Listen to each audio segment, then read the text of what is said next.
Ang storyang ito ay pinamagatang Siargao Construction by Carl. Simulan na natin ang kwento.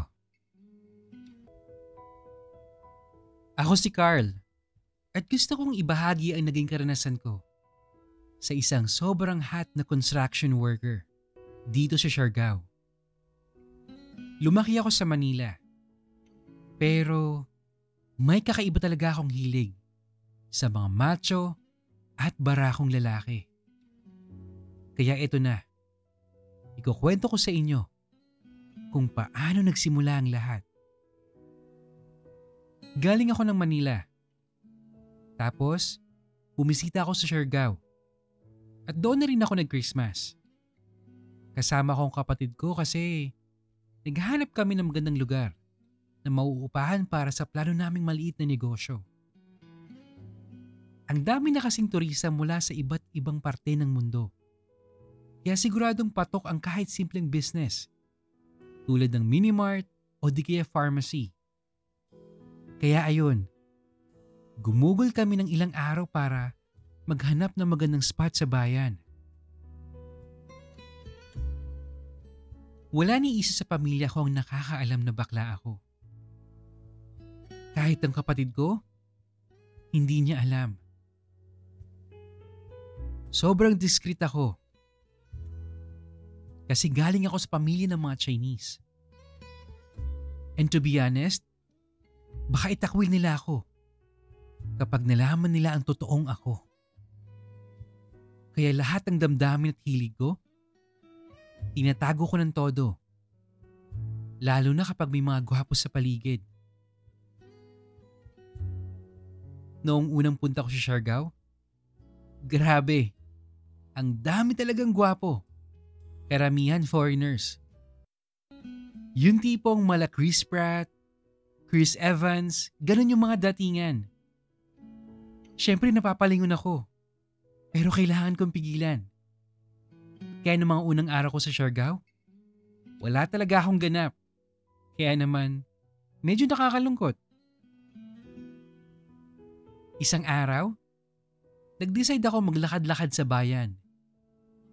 Dito kasi, karamihan sa mga locals at turista, naglalakad lang o kaya nakamotor. Dahil wala akong motor, naglakad-lakad lang ako habang naghahanap na pwedeng paupahang pwesto para sa plano naming negosyo. Sa General Luna, may nakita akong maliit na unit na under construction pa. Malapit na itong matapos pero yung loob, hindi pa eh.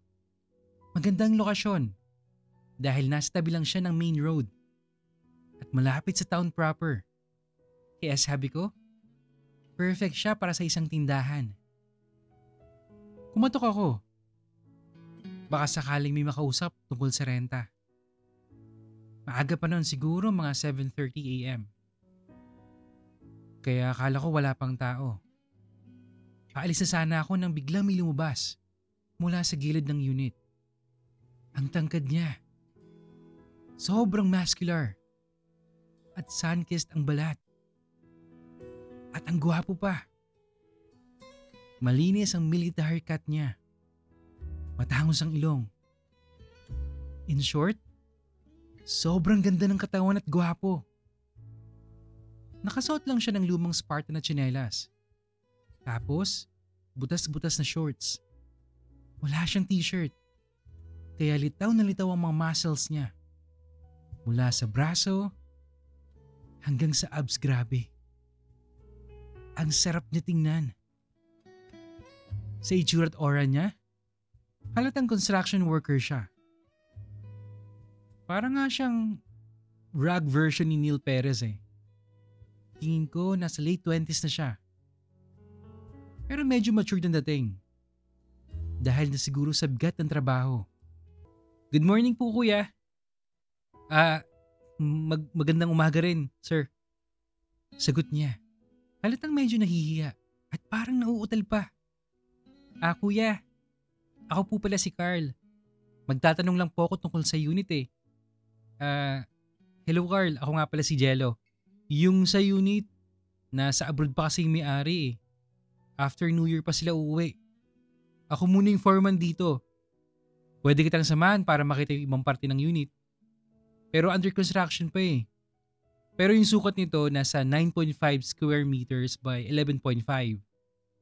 Sakto para sa negosyo. Ah, ayos po pala eh. Pero kailangan ko pa rin pong mag-check ng ibang lugar ah. Medyo OC kasi yung kapatid ko eh. Gusto niya siguradong-sigurado bago mag-finalize. Kuya Jello, pwede niyo po ba akong samahan para tignan yung area? Sige sir, kaya lang ako lang po yung on duty ngayon eh. Lilinisin ko lang muna yung area. Siguro, balik ka na lang dito ng mga 11 a.m. Sige kuya. Pwede bang makuha yung number mo para matext kita? Diskarte ko kagad. Ayokong palabansin ng chance. Pero syempre, nagpipigil muna ako. Baka kasi masapak ako eh. Binigay niya yung digits niya, tapos umalis ako. Pagbalik ko sa bahay, nag-shower ako then nag-breakfast with my brother. Hindi ko binanggit yung unit kasi sobrang OC nun. Baka makialam pa at masira pa yung plano ko kay Jello. May thrill kasi kapag straight guy ang target eh. Narinig ko na minsan curious din sila. Kaya sobrang hopeful ako. Pagdating ng 11 a.m., bumalik ako sa site. Tinext ko siya na papunta na ako. Hindi na ako kumatok. Tapos dumiretso pasok. Laking gulat ko. Nahubad si Kuya Jello. Basa pa ang buhok.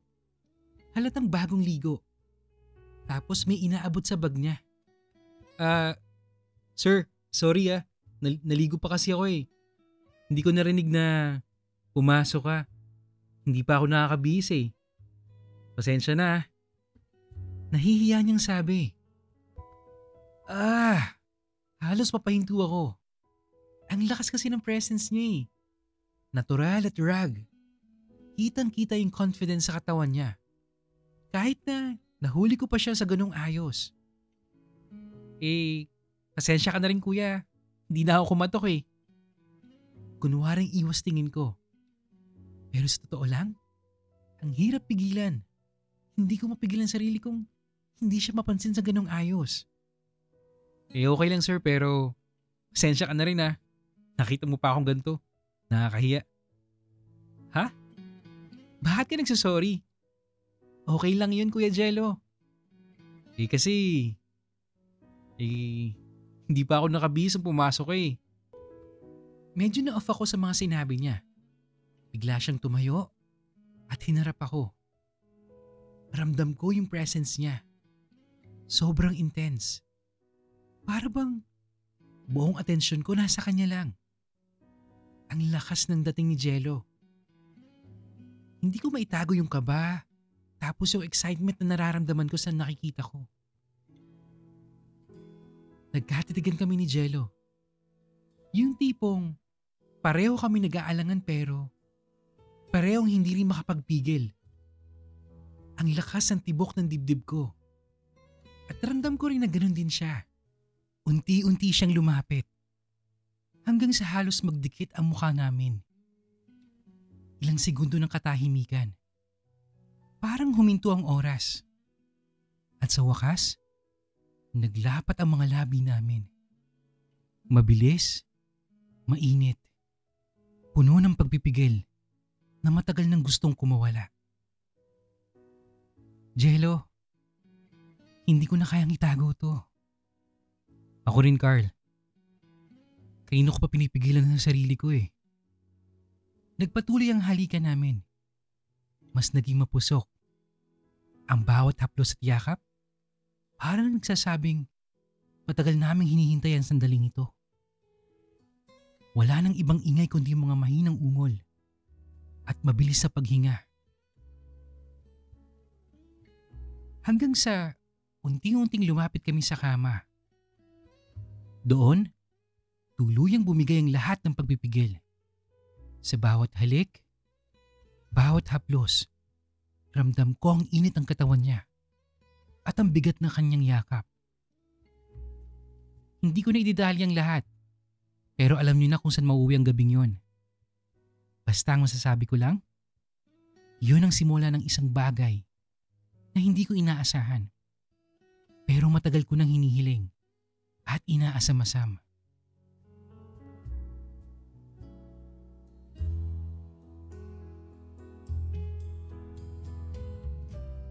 Mula sa isang simpleng pagkikita namin ni Jello, hindi ko inakala na hahantong kami sa isang relasyon na punong-puno ng saya at pagmamahal. Tinuloy ko ang pag-rent ng unit para sa business ko. At dahil nakita ko kung gaano kasipag si Jello, kinuha ko siya bilang kasama ko sa trabaho. Sa umpisa, parang normal lang, boss at empleyado. Pero habang lumilipas sa mga araw, unti-unti kong nararamdaman na mas lumalalim pa yung connection namin. Tuwing umaga, siya ang una kong nakikita. Pagkahawak kaming bumibili ng kape bago pumasok sa store. Kapag break time, sabay kaming kumakain. Nagtatawanan, kahit simpleng kwento lang ang pinag-uusapan. Minsan, nahuhuli ko siyang nakatingin sa akin. Tapos bigla siyang iiwas tapos mahihiya. At aaminin ko, kinikilig ako kay Jello. Tuwing pag-uwi, hindi na kami mapakali kung hindi kami magkasama. Simpleng movie nights, magluluto ng ulam, minsan nga kahit instant noodles lang, okay na eh. Pero dahil magkasama kami, parang fiesta na rin. Naging masaya at komportable. At higit sa lahat, naging totoo kami sa isa't isa. Naalala ko pa, nung minsan sinabi sa akin ni Jello na, "Carl, ang saya ko kasi hindi lang ako basta nagtatrabaho dito. Nararamdaman ko na may tahanan ako sa piling mo. Mahal kita. Mahal na mahal." At doon ko siya lalong minahal. Hindi dahil sa mga grand gestures niya, kung hindi sa mga simpleng bagay na ipinaparamdam niya sa akin araw-araw. Nasapat ako na masaya siya dahil kasama niya ako. Akala ko noon, imposible yung ganitong klaseng relasyon. Pero kay Jello, lahat nagkaroon ng kulay. Yung dati na, yung mundo ko na puro trabaho at plano lang, napalitan ng halakhak, kwento, at mga pangarap naming dalawa. Pero, gaya ng kahit anong pagmamahalan, dumating din ang pagsubok. Mga pagsubok na halos ikasira ng lahat. "Carl, sabihin mo nga sa akin, totoo ba yung nalaman ko? Ikaw at si Mark?" "Carl, sumagot ka!" Si Mark, siya ang dating kasama ni Jello sa site. Bago pa man ako magpatayo ng negosyo. Kaibigan siya ni Jello. Masipag, maasikaso, at mabilis makisama sa lahat. Noong una, simpleng katuwaan lang. Pero habang tumatagal, ako mismo ang naging malapit kay Mark. Lagi siyang nandyan kapag stress ako. Lagi siyang may biro kapag may problema ako para gumaan ang pakiramdam ko. Hanggang sa dumating yung isang gabi. Napalapit ako ng sobra sa kanya. Doon nagsimula ang pagkakamali ko. Isang pagkakamali na hindi na dapat nangyari pa. "Jello, oo, nagkamali ako. Si Mark. Naging masyadong malapit kami sa isa't isa. Alam kong mas masakit para sa'yo dahil kaibigan mo siya. Pero Jello, hindi ko pinlano to. Nangyari lang. I'm sorry, Jello. I'm really, really sorry." "Carl, bakit siya pa? Bakit yung kaibigan ko pa? Yung kaibigan ko pang pinagkakatiwalaan ko. Bakit? Lahat ng kwento ko tungkol sa hirap ng buhay ko, alam niya. Lahat ng tiwala ko binigay ko sa inyo. Tapos, siya pa yung pinili mong lapitan. Jello, nalito lang ako. At hindi ko tinatanggi yun. Nagkamali ako. Jello, pero sa dulo, ikaw pa rin ang mahal ko. Ikaw pa rin ang hinahanap-hanap ng puso ko. Putya naman eh. Paano pa ako maniniwala? Ako yung kasama mo sa hirap at ginhawa. Pinaglaban kita sa pamilya mo. Tapos ako pa rin yung iniwan mo. Para sa kaibigan ko. Alam mo bang ang sakit ng ginawa mo? Yung sakit na walang paglagyan, Carl. Niloko niyo ko eh. Niloko mo ko. Ang sakit. Sobrang sakit. At doon ko nakita kung paano magalit sa akin si Jello. Hindi lang ako nanakit bilang partner, kundi sinira ko yung tiwala niya bilang tao. Sa isang iglap, ramdam ko ang lahat ng pinaghirapan namin ay gumuho na. Nang dahil lang sa isang pagkakamaling hindi ko na mababawi pa. Sa mga araw na lumipas, halos masira ang relasyon namin ni Jello. Oo, umamin ako. Nagkamali ako. Natukso ako. Nalito ako kung sino ba talaga ang mahal ko. Si Jello na ilang taon nang kasama ko sa hirap at ginhawa? O si Mark na nagbigay pansamantalang aliw noong mahina ako? Pero habang tumatagal, na-realize ko na walang kapantay si Jello. Ang pagmamahal niya ay totoo. Matatag at walang kondisyon na hinihingi. Siya yung kasama ko sa bawat umaga. Gumigising ng maaga para sabayin ako magkape. Siya yung nagluluto ng paborito kong adobo kahit pagod na galing trabaho. Siya rin yung tahimik lang na nakikinig kapag ako'y punong-puno ng problema. At higit sa lahat, siya yung taong pinaglaban ko. Kahit minsan, siya na mismo yung sugatan. Kaya sa puso ko, si Jello na. At wala nang iba pa. Doon ako muling bumalik. Sa kanya. Sa amin. Pero hindi naging madali ang lahat. Nang malaman ng pamilya kong tungkol sa aming relasyon, mas lalo kaming sinubok ng pagkakataon. Bilang galing ako sa pamilya ng mga Chinese, alam ko na mahigpit ang kultura. Para sa kanila, isang kahihiyan ang pakikipagrelasyon sa kapwa lalaki. Naalala ko pa yung mga salitang binitawan ng papa ko. Carl, nakakahiya ka. Nakakahiya ka sa pamilya natin. Paano mo nagawang makipagrelasyon sa kapwa lalaki, ha? Sabihin mo nga sa akin.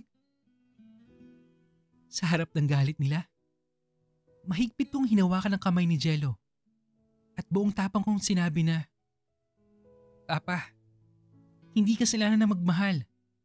At kung pagmamahal ang basehan ng ikahihiya, wala akong dapat ikahiya. Si Jello ang mahal ko. At wala na makapagbabago noon. At kahit mahina ang tinig ni Jello, narinig ko ang tibay ng puso niya nung sumagot siya noon.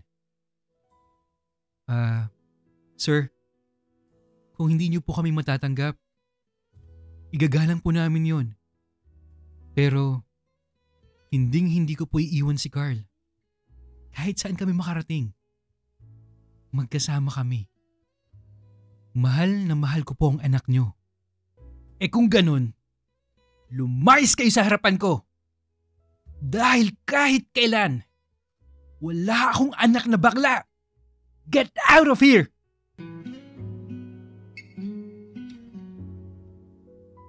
Lumipas ang mga taon at sa hirap at ginhawa, pinatunayan namin na ang pagmamahal namin ay hindi hadlang sa tagumpay. Lumago ang business namin ni Jello. Mas nakilala kami, hindi lang partner sa trabaho, kundi bilang partner sa buhay. Hanggang dumating ang araw na unti-unti ring natanggap ng pamilya ko ang relasyon namin. Unti-unti, napalitan ng galit at hiya, ng pag-unawa at pagmamahal. At sa huli, pinatunayan namin na hindi kasalanan na magmahal at ang pagiging bakla ay hindi sagabal para maging masaya at matagumpay. Ngayon, kapag tinitignan ko si Jello, ngumingiti ako. Salamat mahal ko. Dahil kahit ilang beses ako nagkamali, ako pa rin ang pinili mong mahalin. Maraming salamat. Tapos gumuti siya. May liwa sa mata pero puno ng saya. Salamat din Carl. Salamat. Dahil sa huli, pinaglaban mo ko. Pinaglaban mo tayo. Mahal na mahal din kita.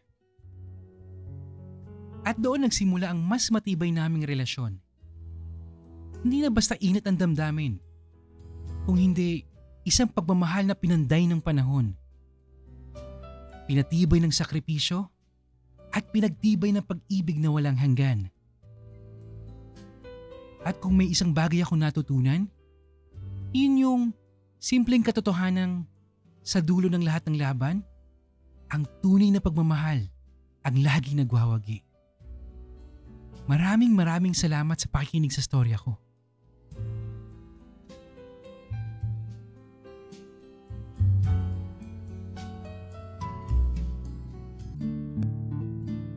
Okay, so it's another hot and inspiring story guys. At syempre, hello naman po sa lahat na may mga trip sa ganitong kwento. Yes, yung tipong construction worker na sobrang lalaking-lalaki yung dating. Tapos, biglang mahuhulog yung puso sa hindi straight. Comment nga kayo guys kung trip nyo yung mga ganitong story. My message for Carl is, yung pagkakamali mo, yung nag-cheat ka, malaking sugat yun eh. At kahit inamin mo, andun pa din yung betrayal. Ang sakit nun para kay Jello. Pero mabuti rin naman na umamin ka kaysa itago. Pero remember, yung tiwala, parang salamin yan eh.